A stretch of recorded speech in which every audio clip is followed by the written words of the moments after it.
Hey, how's everyone doing? Welcome to the merry month of March. Hope everyone has had pretty good weather God, it's lovely out. starting this month. I know we had the craziest February, but we're moving on. Hopefully, it won't be as nuts for a little while. I haven't really been back to my comic shop for my pull list, but I have gotten a couple of things. Uh, Let me go ahead and start with this t-shirt I ordered. I ordered a shirt for my bro as well, but I'll just show you the one that I got. I should actually be wearing it instead of this house tank top, but kind of saving it for Near Mint Sunday. But Davis Comic Finds told me about this sale. I had seen it because I was looking for a shirt for a coworker, but I took him also informing me as a sign to go ahead and pick something up. So it's a nice jet black,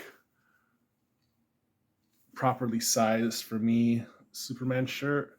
Was that the cover to issue 14? So I don't know. It's like a Superman shirt almost done in the Batman style, being so stark. So I like it. So yeah. Near Mint Sunday is a week from now. So maybe I'll pull another 40 and roll the dice again. I'll try to spread it out a little bit more. Did most of my business with Joe, Comic Fan. That was awesome. Hope to see him again. So, how's everyone doing? I imagine some of us have gotten our tax returns in. Hopefully, more jubilation than disappointment. Uh, did okay. Nothing to go nuts on, but just help a little bit. A little protein chug here. What's the matter? Your mama didn't teach you how to chug?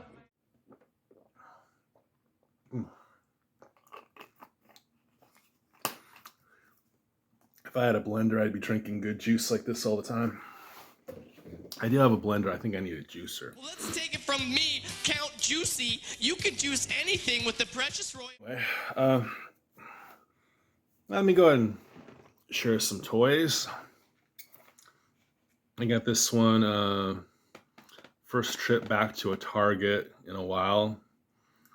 My bro and his girlfriend were with me.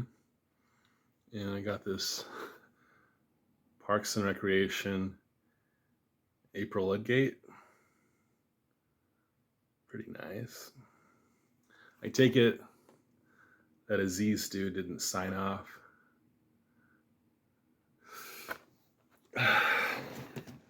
Best thing I ever saw that character in was you ever seen Observe and Report with Seth Rogen? He's discovered my plot to blow up the Chick-fil-A. Why the fuck would I blow up Chick-fil-A? It's fucking delicious. Anyway, great movie. It's kind of like Paul Blart told through the eyes of Travis Bickle and Taxi Driver. So they reintroduced Monster High with a whole new wave of dolls. Went ahead and picked up a favorite, Cleo de Nile. Always been kind of interested in a lot of things Egyptian. So I thought this was pretty nice. Hadn't seen anything like this on the shelves in a while. Picked up Cleo. Happy. And I think I showed this, but I just went ahead and had it out because needed to show it to my bro. Here's a Scratch. Super 7. So whereas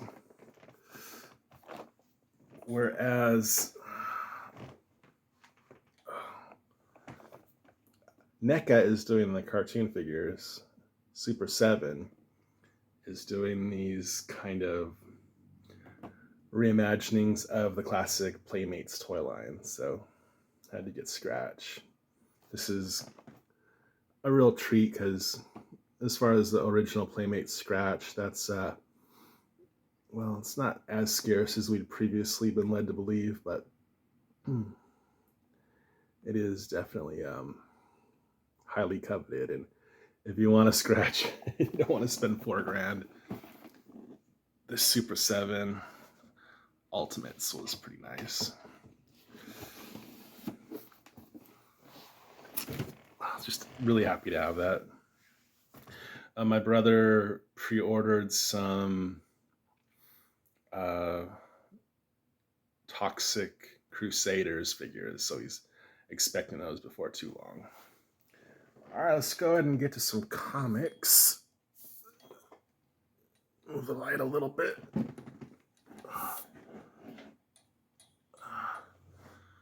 That's neutral. So I have a little accompanying video for this because it's so nice. This finally came out.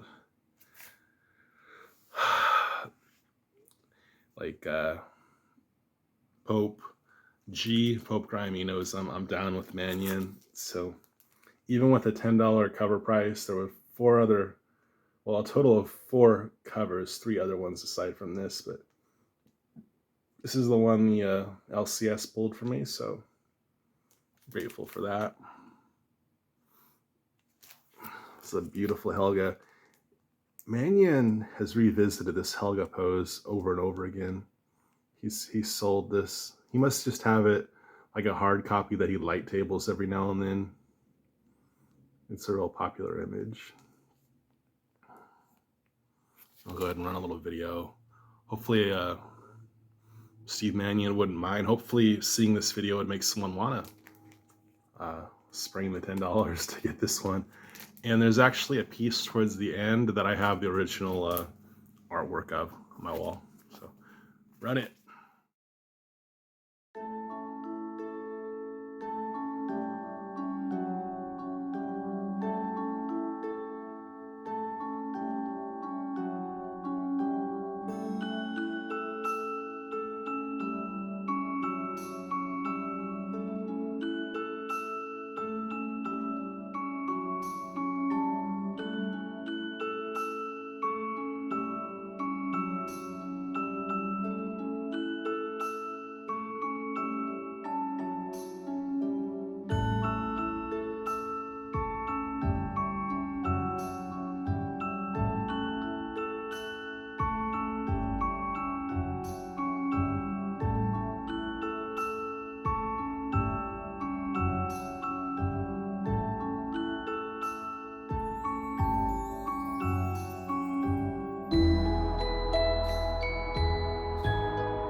Right.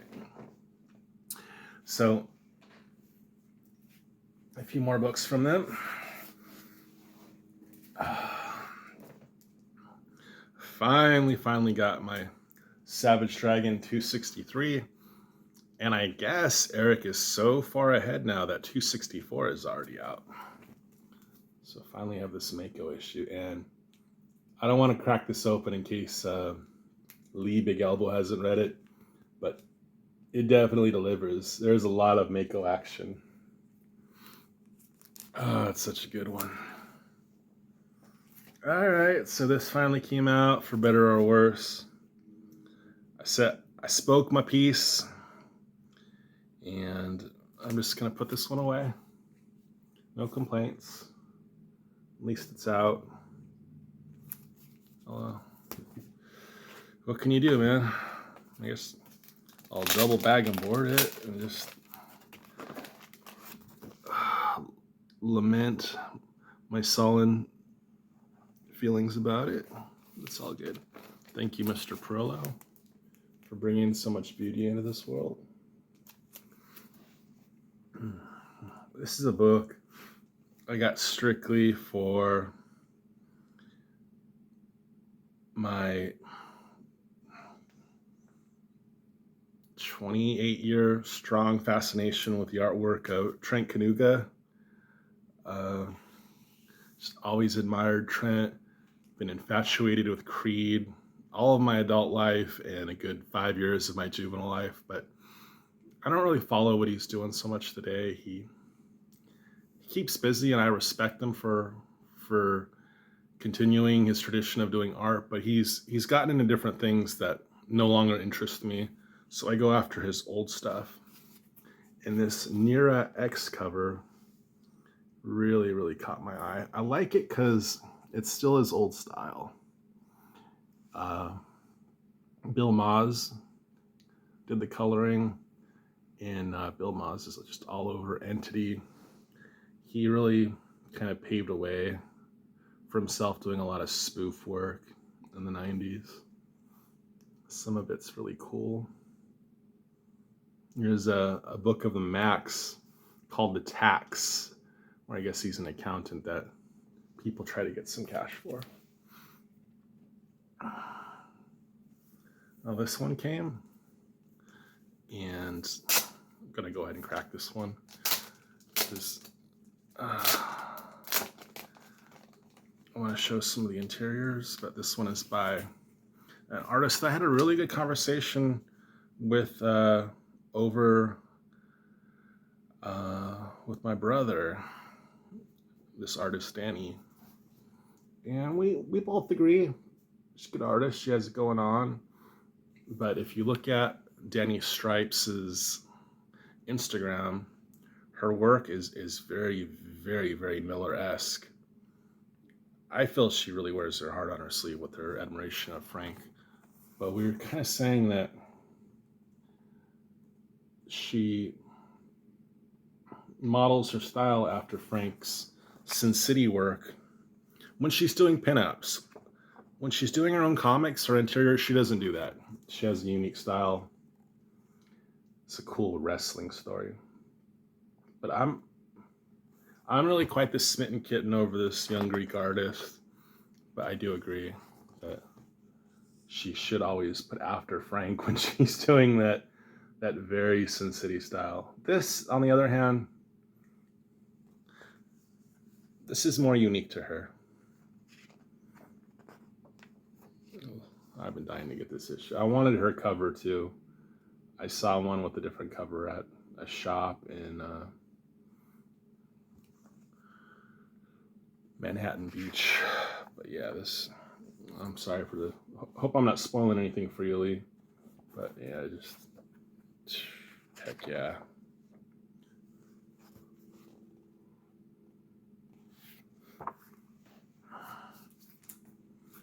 And I think I have issue 5 pre-ordered. It's going to be a Kelly Jones cover. So looking forward to that. Here's another one of my heartthrob artists. I believe she's getting hitched. I couldn't intervene. But Chrissy Zulo. I haven't picked up anything of hers in a while. Honestly, I'm not sure if these Marvel covers she's been doing play to her strengths as much as what she was doing before. Like her drawing Thor, Wolverine, and Hulk. I wouldn't dare criticize Chrissy, but there are certain expectations when it comes to anatomy and perspective and dynamics that people would normally want in a cover of Hulk, Wolverine, Spider-Man. But when she's drawing characters like this, She-Hulk, Psylocke, Gwenpool, I'm not pigeonholing her. I'm saying I can imagine criticism being bestowed to her. I don't criticize, but I think that stuff like this, really Disney-esque sort of work, accentuates her abilities nicely. I thought this was a good cover, especially for like a cover price. The rest of the stuff is going to kind of be a tribute to Jim Ballant. I picked up this cover online. 90s Rewind, Catwoman. Jim's definitive Catwoman of the 90s. Let's take this out. I sold some books online, and I allowed myself to go ahead and spend some of that money back. So this was one of the things. It's a nice copy too. So he's now drawing Selena with the straight hair.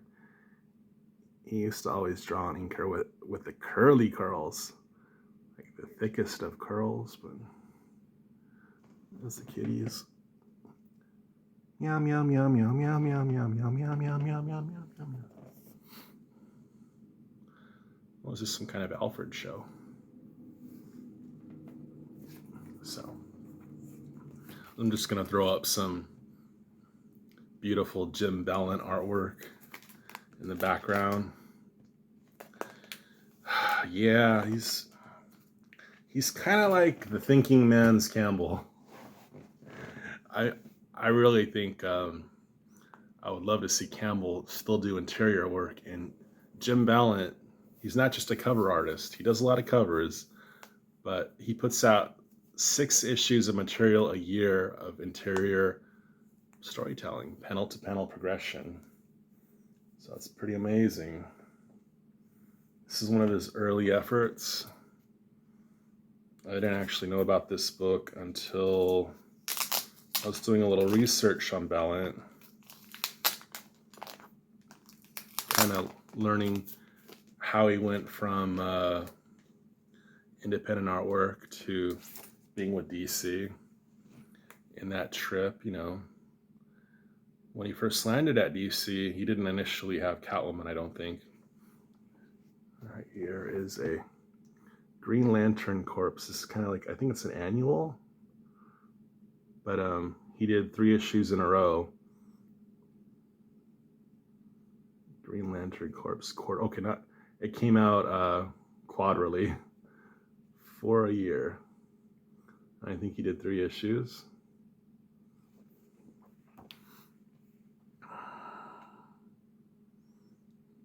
Yeah, I can see it. I don't think he inked, but oh, you know what? He was just the cover, but I didn't know about this either. Travis Charest in his prime. This is when I really liked his stuff.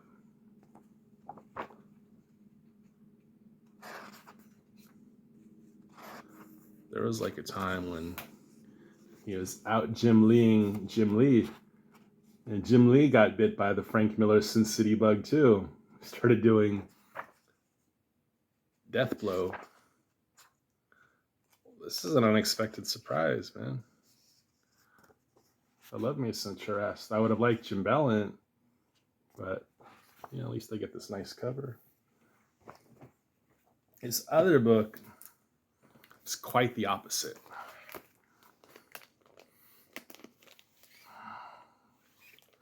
So this one had a Jim Ballant cover and someone else on the interiors.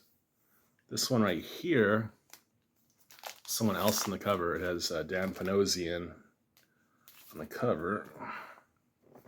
Green Lantern Mosaic. I didn't even know this big dude's name was Mosaic. But got Jim Ballant on the interiors. Let me find a nice. Wow. You never know what it's going to look like when someone else inks a favorite artist of yours. Huh. I think this is Beecham inking Ballant. And he really got into the cross-hatching. This is interesting. I've never seen Ballant ink this way. It almost looks like a Vertigo book. So yeah, it's a Christmas story of Mosaic. I like it. I kind of wonder if this is more like Ballant doing really loose pencils, basically thumbnails. No, I wouldn't call them thumbnails, breakdowns. And Beecham just embellished on that. I could tell by the bosoms. Chi-Chi's. Noun. 1. Slang, breasts, tits, titties. Plural form of Chi-Chi. But yeah, I don't think Ballant would have filled out the pages this way. So hey, it's kind of cool.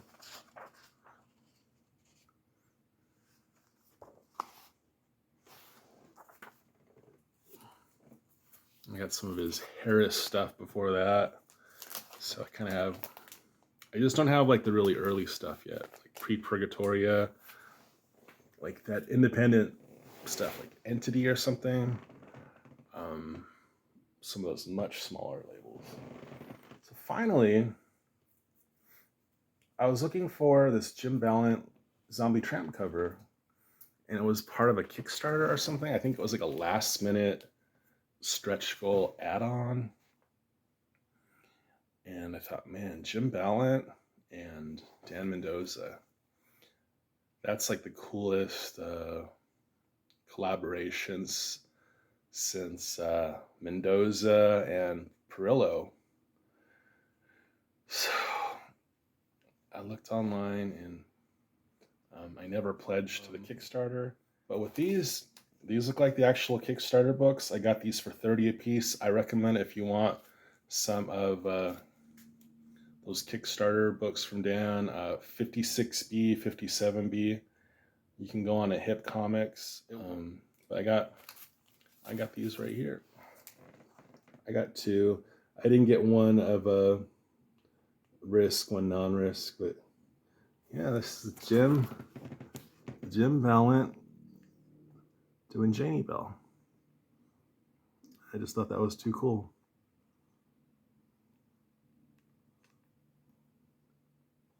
And these are going for, well, I guess you get the Risk and the non-Risk for about $135. I got those for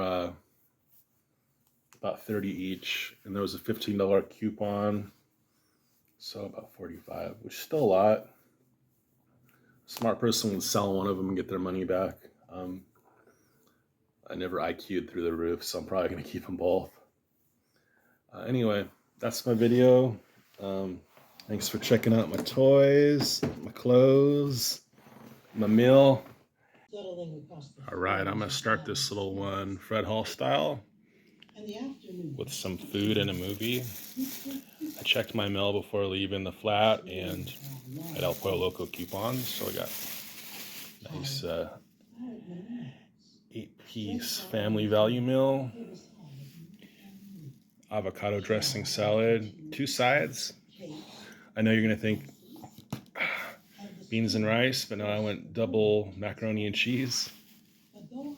Lots of guacamole and Red House salsa, flour torts, and double churros. Watching this movie, It Follows, I really liked it.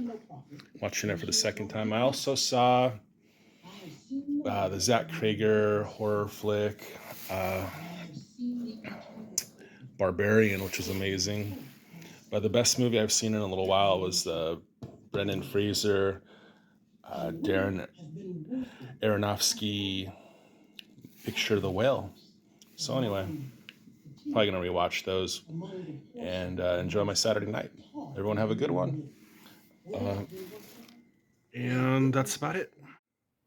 Yeah, everyone have a great night. Hopefully I'll be back before April. Not this April, but a different April. A much, much rainier April. But hey, it's all for the Mayflowers, right? Take it easy. Bye. But it seems my dreams never come true. I first met you down on Lover's Lane.